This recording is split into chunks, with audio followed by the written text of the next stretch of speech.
ಎಲ್ರಿಗೂ ನಮಸ್ಕಾರ.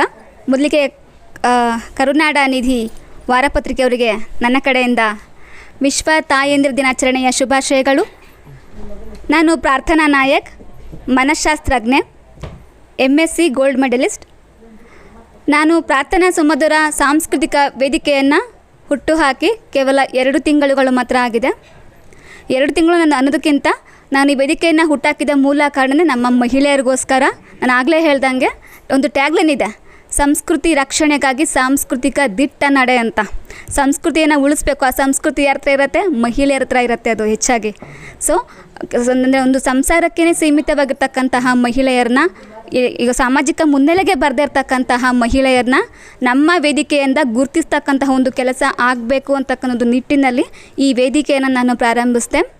ಸುಮಾರು ನಾನು ಯಾವಾಗ ವೇದಿಕೆಯನ್ನು ಆರಂಭಿಸಿದ್ನೋ, ಯಾವಾಗ ಇದನ್ನು ಈ ಒಂದು ವೇದಿಕೆಯನ್ನು ನಾನು ಕಟ್ಟಿದ್ನೋ, ಅಲ್ಲಿಂದನೇ ಅಲ್ಲಿಂದ ನಾನು ಸ್ಟಾರ್ಟ್ ಮಾಡಿದೆ ಪ್ರಿಪ್ರೇಷನನ್ನು ಮಾಡೋದಕ್ಕೆ. ಅಂದರೆ ಏನೋ ಒಂದು ನಮ್ಮ ಕಾರ್ಯಕ್ರಮಕ್ಕೆ ಬೇಕಾಗಿರ್ತಕ್ಕಂಥ ಪೂರ್ವ ತಯಾರಿಗಳು ಏನೇನಿತ್ತು ಅದಕ್ಕೆಲ್ಲ ಮಾಡ್ತಾ ಬಂದೆ. ಸುಮಾರು ನಮ್ಮ ಈ ಒಂದು ಫ್ಯಾಷನ್ ಶೋನಲ್ಲಿ 11 ಸ್ಪರ್ಧಿಗಳು ಈಗ ಭಾಗವಹಿಸಿದ್ದಾರೆ. ಅದರಲ್ಲಿ FS ವಿನ್ನರ್ ಯಾರು, ರನ್ನರ್ ಅಪ್ ಯಾರು ಎಲ್ಲ ನಾವು ಘೋಷಿಸಿ ಆಗಿದೆ. ಸೊ ಈ ಒಂದು ವೇದಿಕೆಯನ್ನು ಇವರು ಬಳಸ್ಕೊಂಡಿದ್ರು ಅಂತ ನಾನು ಪೂರ್ಣವಾಗಿ ಹೇಳ್ತಾ ಹೋಗ್ತೀನಿ ನಾನು. ಯಾಕೆಂದರೆ ನಾನು ಯಾವಾಗ ಅವಕಾಶವನ್ನು ಕೊಟ್ಟನೋ, ಕೆಲವರು ಎಲ್ಲಿ ಬಳಸ್ಕೊಳ್ದೆ ಇದಾಗ್ತಾರೋ, ಫ್ಯಾಷನ್ ಶೋ ಅಂತಂದರೆ ಎಲ್ಲಿ ಹಿಂದೆ ಉಳ್ಕೊಂಡ್ಬಿಡ್ತಾರೋ, ಮುಂದೆ ಬರದೇ ಹೋಗ್ತಾರೋ, ಹೆಸರು ಕೊಟ್ಬಿಟ್ಟು ಆಮೇಲೆ ಯಾಕೆ ಮತ್ತೆ ಬೇಡ ನಾನು ಬರೋಕ್ಕಾಗಲ್ಲ ಅಂತ ಹೇಳ್ತಾರೋ. ಇದ್ರಲ್ಲಿ ನಂಗೆ ಸ್ವಲ್ಪ ಕಾಡ್ತಾನೇ ಇತ್ತು, ಎಲ್ಲಿ ಅವರು ರಿಜಿಸ್ಟ್ರೇಷನ್ನು ಕ್ಯಾನ್ಸಲ್ ಮಾಡ್ಕೊತಾರೆ ಅಂತ. ಬಟ್ ನಾನು ಅಂದ್ಕೊಂಡಂಗೆ ಯಾರು ಕೂಡ ಮಾಡ್ಕೊಳ್ಳಿಲ್ಲ. ಬಿಕಾಸ್ ನನ್ನ ಮೇಲಿನ ಒಂದು ಗೌರವ ಆಗಿರ್ಬೋದು, ಅವ್ರಿಗೊಂದು ನನ್ನ ಮೇಲೆ ನಂಬಿಕೆ ಇತ್ತು. ಮೇಡಮ್ ಏನೋ ಒಂದು ಸಾಧಿಸ್ತಾರೆ, ನಮಗೆ ಏನೋ ಒಂದು ಮಾಡ್ತಾರೆ, ಖಂಡಿತವಾಗ್ಲೂ ಅವರಲ್ಲಿ ಆ ಒಂದು ಛಲ ಇದೆ, ಧೈರ್ಯ ಇದೆ ಅಂತ ಅವ್ರು ಎಲ್ಲರೂ ಕೂಡ ನಂಬಿದ್ರು. ಅದನ್ನು ನಾನು ಖಂಡಿತವಾಗ್ಲೂ ಇದನ್ನು ನಾನು ಉಳಿಸ್ಕೊಂಡಿದ್ದೀನಿ ನಾನು. ಸೊ ಅದಕ್ಕೆ ಕಾರಣ ಆಗಿರ್ಬೋದು, ಅದಕ್ಕೆ ಸಾಕ್ಷಿ ಆಗಿರ್ಬೋದು, ಇವತ್ತು ನಿಮ್ಮ ಕಣ್ಮುಂದೆ ಕಾಣ್ತಾ ಇದೆ. ಸೊ ನೀವೆಲ್ಲರೂ ಕೂಡ ನೋಡ್ತಾ ಇದ್ದೀರಾ. ಧನ್ಯವಾದಗಳು ಈ ಒಂದು ಅವಕಾಶ ನನಗೆ ನೀಡಿದ್ದಕ್ಕಾಗಿ. Thank you. ಈ ವಿಡಿಯೋ ಮುಖಾಂತರ ನೀವು ಹೆಣ್ಮಕ್ಳಿಗೆ ಯಾವ ಥರ ಅವ್ರ ಸಂಸ್ಕೃತಿನ ಉಳಿಸ್ಕೋಬೇಕು ಅಂತ ನೀವು ಯಾವ ಥರ ಹೇಳ್ತೀರಾ? ಈ ಒಂದು ವೇದಿಕೆ ಏನು ಅವ್ರಿಗೆ ಅವಕಾಶವನ್ನು ಮಾಡಿಕೊಡ್ತು, ಮುಂದೆ ಅವರು ಎಲ್ಲೇ ಭಾಗವಹಿಸಿದ್ರು ಕೂಡ ಅವರು ಇದನ್ನು ನೆನಪಿಸ್ಕೊಳ್ತಾರೆ. ಮೊದಲ ಹೆಜ್ಜೆನೇ ನಮ್ಮ ವೇದಿಕೆ ಆಗಿರುತ್ತೆ ಅವ್ರಿಗೆ. ಅಕಸ್ಮಾತಾಗಿ ಅವರು ಬೇರೆ ಯಾವುದೇ ಫ್ಯಾಷನ್ ಶೋನಲ್ಲಿ ಭಾಗವಹಿಸ್ತೇ ಹೋದರೂ ಕೂಡ ನಾವು ಕೊಟ್ಟಿರ್ತಕ್ಕಂತಹ ಒಂದು ಟೈಟಲ್ ಆಗಿರ್ಬೋದು, ಸ್ಯಾಶ್ ಆಗಿರ್ಬೋದು, ಜೀವನ ಪೂರ್ತಿ ಅವ್ರಿಗೆ ನೆನಪಾಗಿ ಅದು ಉಳಿಯುತ್ತೆ. ಸೊ ಯಾರೇ ಬಂದರೂ ಕೂಡ ಏನಿವರು ಫ್ಯಾಷನ್ ಶೋನಲ್ಲಿದ್ದಾರಾ, ಯಾವಾಗಲೂ ಬರೀ ಸಂಸಾರಕ್ಕೆ ಸೀಮಿತವಾಗಿದ್ದಂಥವ್ರು ಸಾಮಾಜಿಕವಾಗಿ ಇಷ್ಟು ಮಟ್ಟಿಗೆ ಗುರ್ತಿಸ್ಕೊಂಬಿಟ್ಟು ಅನ್ನೋದು ಜನಗಳೇ ಗುರ್ತಿಸ್ತಾ ಹೋಗ್ತಾರೆ. ಸೊ ಇದನ್ನು ಈ ಒಂದು ಕಾರ್ಯವನ್ನು ನಾವು ಮಾಡಿದ್ದೀವಿ ಇವತ್ತು ಅವ್ರಿಗೋಸ್ಕರ. So thank you so much. Mallikarjun Kongi, ದಾಸಹಳ್ಳಿಯಿಂದ ಒಂದು ಕಂಪ್ನಿಯಲ್ಲಿ ವರ್ಕ್ ಮಾಡ್ತಾಯಿದ್ದೀನಿ. ಇವರು ಪ್ರಾರ್ಥನಾ ಸಾಂಸ್ಕೃತಿಕ ವೇದಿಕೆ ಅಂತ ಒಂದು ಪ್ರೋಗ್ರಾಮ್ ಮಾಡ್ತಾಯಿದ್ದರು. ನಾನು ಕಾಲ್ ಮಾಡಿದರು, ಮಾಡಿರಿ ನಾವು ಸಪೋರ್ಟ್ ಇರ್ತೀವಿ ಅಂತ ಹೇಳಿದೆ. ಒಳ್ಳೆ ಇದು ಫ್ಯಾಷನ್ ಶೋ ಚೆನ್ನಾಗಾಯಿತು, ತುಂಬ ಖುಷಿ ಆಯಿತು. ನೀವು ಈ ವಿಡಿಯೋ ಮುಖಾಂತರ ನೀವು ಈ ಗೆದ್ದಿರೋರಿಗೆಲ್ಲ ಏನು ಸಂದೇಶ ಕೊಡ್ತಾರೆ? ನೀವು ಒಬ್ಬರು ಮುಖ್ಯ ಒಳ್ಳೆ ಇನ್ನೂ ಎತ್ತರ ಬೆಳಲಿ. ಎಲ್ಲರೂ ಮನೆಯಲ್ಲಿ ಹಿಂದೆ ಮುಂದೆ ನೋಡ್ತಾ ಇದ್ದಾರೆ.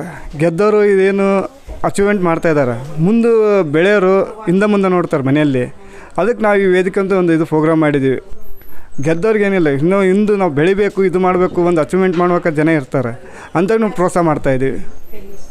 ಬರ್ರಿ ಪ್ರೋತ್ಸಾಹ ಇದು ಮಾಡೋಣ, ಇನ್ನು ಎತ್ತರಕ್ಕೆ ಬೆಳೀಲಿ.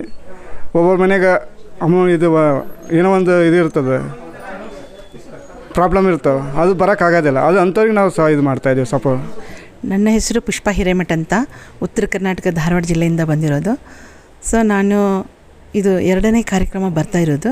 ಆದರೆ ಈ ಗುಬ್ಬಚ್ಚಿ ಗೂಡಿನಿಂದ ಈ ಗುಬ್ಬಚ್ಚಿ ಮರಿ ಹೊರಗೆ ಬಂದು ಈ ಥರ ಒಂದು ಫ್ಯಾಷನ್ ಶೋ ತಾಯಂದಿರ ದಿನಾಚರಣೆ ದಿವಸ ಮಾಡ್ತಾ ಇದ್ದಾಳೆ ಅಂದರೆ ಆಶ್ಚರ್ಯಕರನೇ. ಯಾಕಂದರೆ ಅವಳು ಇನ್ನೂ ಬಾಲೆ, ಅವಳು ಇನ್ನೂ ಓದ್ತಾ ಇದ್ದಾಳೆ. ಆ ಓದು ಮುಗಿಸೋದ್ರೊಳಗನೆ ಈ ಥರ ಒಂದು ಕಾರ್ಯಕ್ರಮಗಳನ್ನು ಹಮ್ಕೋತಾಳಂದರೆ ನಾವೆಲ್ಲರೂ ಕಲಿಬೇಕಾದದ್ದೇ. ಯಾಕಂದರೆ ಹೆಣ್ಮಕ್ಳು ಮನೆ ಬಿಟ್ಟು ಹೊರಗೆ ಬರೋಂಗಿಲ್ಲ. ಅಂಥದ್ರೊಳಗೆ ನೀವು ತಾಯಂದ್ರೇನು ಒಣ ಕುಂದ್ರಬೇಡ್ರಿ, ನಿಮ್ಮಲ್ಲಿನೂ ಕಲೆ ಇದೆ, ನಿಮ್ಮಲ್ಲಿನೂ ಛಲ ಇದೆ, ಬನ್ನಿರಿ ನಾನೊಂದು ಕಾರ್ಯಕ್ರಮ ಮಾಡ್ತೀನಿ ಗುಬ್ಬಚ್ಚಿ ಮರಿಯಾಗಿ, ಅದರೊಳಗೆ ನೀವೆಲ್ಲ ತಾಯಂದಿರು ಪಾರ್ಟಿಸಿಪೇಟ್ ಮಾಡಿ ನೀವು ಗೆಲ್ಲುರಿ ಅಂತ ಹೇಳಿ ಅವಳೊಂದು ಕಾರ್ಯಕ್ರಮ ಮಾಡಿದಾಳಲ್ಲ, ಅದು ಫ್ಯಾಷನ್ ಶೋ.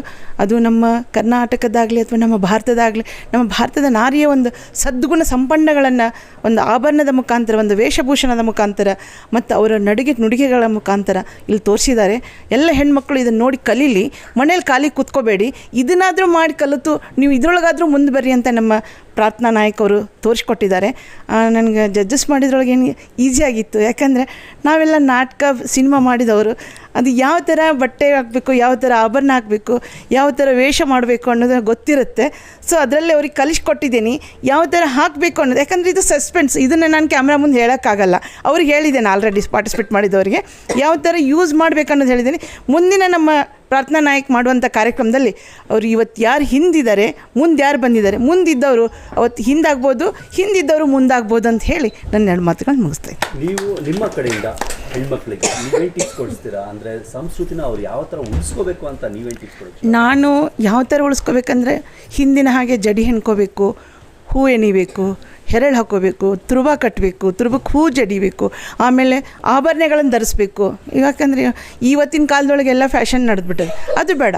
ನಿಮ್ಮಲ್ಲಿ ನೋಡ್ರಿ, ನಾವು ಒಂದು ಭಾರತೀಯ ನಾರಿ ಅಂದರೆ ಬಂಗಾರ ಸಾಮಾನು ಹಾಕ್ಕೋಬೇಕು, ಮುತ್ತಿನ ಸಾಮಾನು ಹಾಕ್ಕೋಬೇಕು, ಗೋಲ್ಡ್ ಸಾಮಾನು ಹಾಕ್ಕೋಬೇಕು, ಎಲ್ಲ ಥರದ್ದನ್ನು ಹಾಕ್ಕೊಂಡು ಹಳ್ಳಿ ಸೀರೆ ಒಳಗೆ, ಫ್ಯಾಷನ್ ಸೀರೆ ಒಳಗೆ, ಇವತ್ತು ಬಂದಂಥ ಟ್ರೆಂಡ್ RB ಒಳಗೂ ಕೂಡ ಅವ್ರು ಫ್ಯಾಷನ್ ಮಾಡಲಿ, ಬೇಡ ಅನ್ನಂಗಿಲ್ಲ.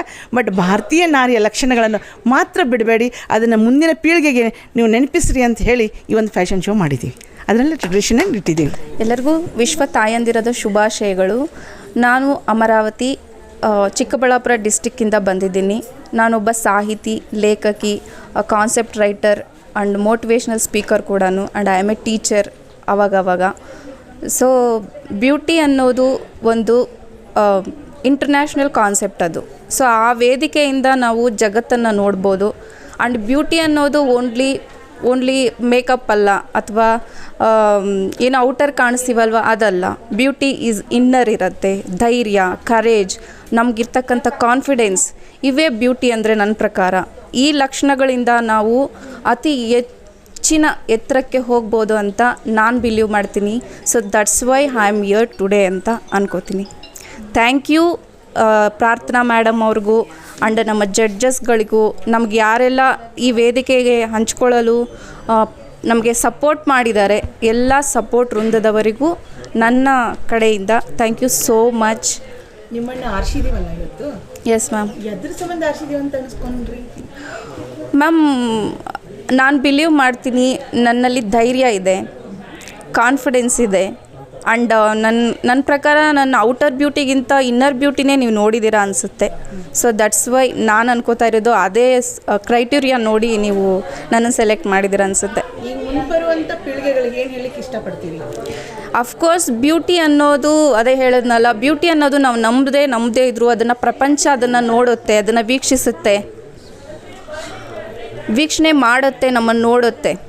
ಬಟ್ ಈ ವೇದಿಕೆಯಿಂದ ನಾವು ಜಗತ್ತಿನ ಆಲ್ಮೋಸ್ಟ್ ಸಮಸ್ಯೆಗಳನ್ನು ಬಗೆಹರಿಸ್ಬೋದು. ಈ ವೇದಿಕೆ ಮುಖಾಂತರ ನಾವು ಆ ಕಣ್ಣಿಟ್ಟು ನೋಡ್ಬೋದು. ಸೊ ಅದಕ್ಕೋಸ್ಕರ ಈ ವೇದಿಕೆಗಳನ್ನು ಬಳಸ್ಕೋಬೇಕು ಅಂತ ಹೇಳ್ತೀನಿ. ಮನೆಯಲ್ಲಿರುವ ತಾಯಂದಿರಿಗೆ ಏನು ಹೇಳ್ತೀರಿ? ಮನೆಯಲ್ಲಿರೋ ತಾಯಂದರು ಈಗಿನ ಜನ್ರೇಷನ್ನು ಸ್ವಲ್ಪ ಎಂಪವರ್ ಆಗ್ತಿದ್ದಾರೆ. ಬಟ್ ನಮ್ಮ ತಾಯಂದ್ರ ಆ ಜನ್ರೇಷನ್ ಇನ್ನೂ ಇಂಥ ವೇದಿಕೆಗಳನ್ನು ಬಳಸ್ಕೊಂಡಿಲ್ಲ. ಅಫ್ಕೋರ್ಸ್ ಈ ಥರದ ವೇದಿಕೆಗಳಿದ್ದಾವೆ ಅಂತ ಮಾಹಿತಿ ಕೂಡ ಅವ್ರಿಗಿರೋದಿಲ್ಲ. So we have to prove that ಇಂಥ ವೇದಿಕೆಗಳಿದ್ದಾವೆ, ಹಂಚ್ಕೊಳ್ಳಿ, ಬನ್ನಿ, ಪಾರ್ಟಿಸಿಪೇಷನ್ ಮಾಡಿ. ಜಗತ್ತು ನಮಗೋಸ್ಕರ ಕಾದಿದೆ ಅಂತ ಹೇಳ್ತೀನಿ. ಸೊಸೈಟಿ ಹೆಣ್ಣು ಮಕ್ಕಳಿಗೆ ಏನು ಹೇಳಕ್ಕೆ ಇಷ್ಟಪಡ್ತೀರಿ? ಸೊಸೈಟಿಯಲ್ಲಿ ಹೆಣ್ಣು ಮಕ್ಕಳು ನನ್ನ ಪ್ರಕಾರ, ನಾನು ಸ್ಟಡಿ ಮಾಡಿರೋ ಪ್ರಕಾರ, ಇನ್ನೂ ಎಂಪವರ್ ಆಗ್ತಾ ಇದ್ದಾರೆ ಈಗೀಗ. ಬಟ್ ಕೆಲವರು ಮನೆಯಲ್ಲೇ ಉಳ್ಕೊಂಡಿದ್ದಾರೆ, ಇನ್ನು ಕೆಲವರು ಮಾಡಲೋ ಬೇಡವೋ ಅಂತ ದ್ವಂದ್ವ ಮನಸ್ಸಿನಲ್ಲಿದ್ದಾರೆ, ಇನ್ನು ಕೆಲವರು ಬರಲಿಕ್ಕಾಗದೆ ಅಲ್ಲೇ ಅವಿತುಕೊಂಡು ಮನೆಗಳಲ್ಲಿರೋರು ಇದ್ದಾರೆ. ಸೊ ಅದನ್ನೆಲ್ಲವನ್ನು ಬಿಟ್ಟು ನಾವು ಧೈರ್ಯ, ಕಾನ್ಫಿಡೆನ್ಸ್, ಏನು ಈ ಲಕ್ಷಣಗಳಿದಾವಲ್ವ, ಈ ಲಕ್ಷಣಗಳಿಂದ ನಾವು ಮೇಲಕ್ಕೆ ಬರ್ಬೋದು. ಖಂಡಿತ ಏನೇ ಸಮಸ್ಯೆಗಳು ಬಂದರೂ ಅದನ್ನು ನಾವು ದೂರ ಮಾಡ್ಕೋಬೋದು. ನೀವು ಟೀಚರ್ ಅಂತ ಹೇಳಿದ್ರಿ. Yes ma'am. ಮಕ್ಕಳಿಗೆ ಸ್ಕೂಲ್ ಕಲಿಸ್ತಿರಲ್ಲ, ಎಸ್ ಮ್ಯಾಮ್. ಆ ಮಕ್ಕಳಿಗೆ ನೀವು ಹಾಕುವಂಥ ವೇಷಭೂಷಣ, ಉಡುಗೊರೆನ ಹಾಕಿ ನಿಮ್ಮ ಸ್ಕೂಲಾಗೂ ಈ ಥರ ಮಾಡ್ಬೋದಾ ನೀವು? ಅಫ್ಕೋರ್ಸ್ ಮಾಡ್ಬೋದು ಮ್ಯಾಮ್. ಬಟ್ ಏನಂದರೆ ನಮ್ಮ ಇಂಡಿಯನ್ ಸೊಸೈಟಿಯಲ್ಲಿ ಈ ರೀತಿ ಅಂದರೆ ಹಳ್ಳಿಗಾಡಿನ ಪ್ರದೇಶ ಆಗಿರೋದ್ರಿಂದ ನಮ್ಮ ಇಂಡಿಯಾ ಈ ಥರದನ್ನು ಪ್ರಾರಂಭಗತದಲ್ಲಿ ಸ್ವೀಕರಿಸೋದಿಲ್ಲ. ಬಟ್ ಅದನ್ನು ನಾವೇ ಹೇಳಿಬೇಕಾಗುತ್ತೆ. ಆ ಮಕ್ಕಳಿಗೂ ಕೂಡ ಯಾವುದು ಒಳ್ಳೆಯದು, ಯಾವುದು ಕೆಟ್ಟದ್ದು, ಯಾವುದು ಫ್ಯಾಷನ್, ಯಾವುದು ಅಲ್ಲ, ಯಾವುದು ವಲ್ಗ್ಯಾರಿಟಿ, ಈ ಥರದ ಸಮಸ್ಯೆಗಳನ್ನೆಲ್ಲ ಹೇಳಿದಾಗ ಮಕ್ಕಳು ಕೂಡ ತಿದ್ದುಕೊತಾರೆ. So India I hope that India soon better ಆಗುತ್ತೆ ಅಂತ ಭಾವಿಸ್ತಾ ಇದ್ದೀನಿ. ಅಂಥ ಆಶಾಭಾವನೆಯಲ್ಲಿ ನಾನಿದ್ದೀನಿ. Thank you so much. ನಮಸ್ತೆ ಎಲ್ಲರಿಗೂ. ಇವತ್ತಿನ ಇಂಟರ್ನ್ಯಾಷನಲ್ ವಿಮೆನ್ಸ್ ಡೇ ಏನು ಸೆಲೆಬ್ರೇಷನ್ ಮಾಡ್ತಾ ಇದ್ದಾರೆ ನಮ್ಮ ಪ್ರಾರ್ಥನಾ ಸುಮಧುರ ಸಾಂಸ್ಕೃತಿಕ ವೇದಿಕೆ ಅನ್ನೋದು, ಇದು ಒಂದು ಒಳ್ಳೆ ಪ್ರೋತ್ಸಾಹದ ವೇದಿಕೆ ಆಗಿದೆ ಎಲ್ಲರಿಗೂ. ಸೊ ಒಂದು ಮಹಿಳೆ ಒಂದು ಮನೇಲಿ ಕೂತ್ಕೊಂಡು ಬರೀ ಅಡುಗೆ ಮಾಡಿಕೊಂಡು ಪೂಜೆ ಮಾಡಿಕೊಂಡು ಕೂತ್ಕೊಳ್ಳೋದು ಒಂದೇ ಅಲ್ಲ. ಸೊ ಹೊರಗಡೆ ಬಂದುಬಿಟ್ಟು ಸೊಸೈಟಿಯಲ್ಲಿ ತನ್ನದ ಏನು ಅಂತ ತೋರಿಸ್ಕೊಳ್ಳೋದು ಒಂದು ಫ್ಯಾಷನ್ ಶೋ ಒಂದು ಆಗಿದೆ. ನಾನು ಫ್ಯಾಷನ್ ಶೋ ಅಂತ ಹೇಳಿದ್ರೆ ಏನೋ ಒಂದು ಡ್ರೆಸ್ಸಿಂಗ್ ಸೆನ್ಸ್ನ ಬಂದುಬಿಟ್ಟು ಇಲ್ಲಿ ಒಂದು ಇದು ಮಾಡ್ತಾರಂತ ಹೇಳಿದೆ, ಒಂದು ಅವರು ಇದು ತೋರಿಸ್ಕೊಳ್ತಾರಂತ ಅಂದ್ಕೊಂಡೆ. ಬಟ್ ಇದು ಫ್ಯಾಷನ್ ಶೋದು ಅಲ್ಲ. ಇದರಲ್ಲಿ ಮಾನಸಿಕವಾಗಿ ಒಂದು ಮಹಿಳೆ ಎಷ್ಟು ದೃಢವಾಗಿರ್ತಾಳೆ ಅನ್ನೋದನ್ನು ಒಂದು ಪ್ರೂವ್ ಮಾಡ್ಕೊಳ್ಳೋ ಒಂದು ಸ್ಟೇಜ್ ಆಗಿದೆ.